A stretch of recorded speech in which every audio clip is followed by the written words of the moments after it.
Lumbar disc prolapse के क्या लक्षण होते हैं।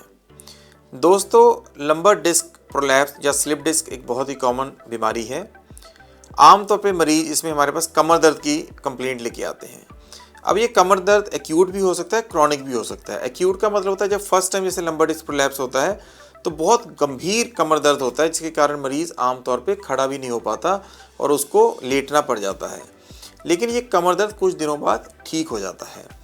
कुछ पेशेंट्स हमारे पास आते हैं कि उनको क्रॉनिकली काफ़ी टाइम से लंबे टाइम तक एक बैक एक बना हुआ है, जहाँ उनको कमर में डिस्कम्फर्ट रहता है।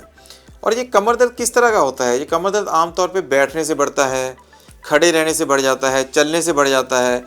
सुबह जब मरीज़ उठते हैं तो उनको बड़ा कंफर्टेबल लगता है, लेकिन by the end of the day ये कमर दर्द बहुत बढ़ जाता है। और जब वो लेटते हैं तो ये कमर दर्द धीरे धीरे ठीक हो जाता है।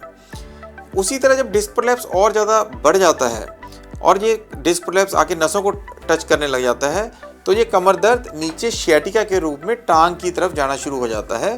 अब डिपेंड करता है कि वो टांग में ये लंबर डिस्क प्रोलैप्स किस लेवल पे और किस नर्व को टच कर रहा है, उसके अकॉर्डिंग ये दर्द पीछे अपने टांग के पीछे की ओर आके घुटने तक आ सकता है, टांग के आगे की ओर आ सकता है, या घुटने से नीचे टांग में पीछे की ओर आ सकता है, अंदर की ओर आ सकता है, या पैर के ऊपरी भाग में या निचले भाग पे आ सकता है।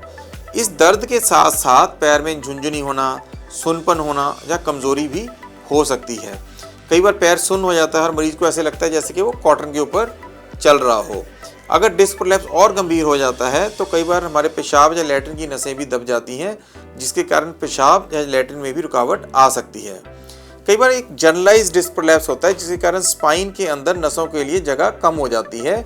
ऐसे मरीज आमतौर पर हमें बताते हैं कि जब ये थोड़ी देर चलते हैं तो इनकी टांगें भारी पड़ जाती हैं, टांगों में झुंझुनी आ जाती है और ये लंबा नहीं चल सकते।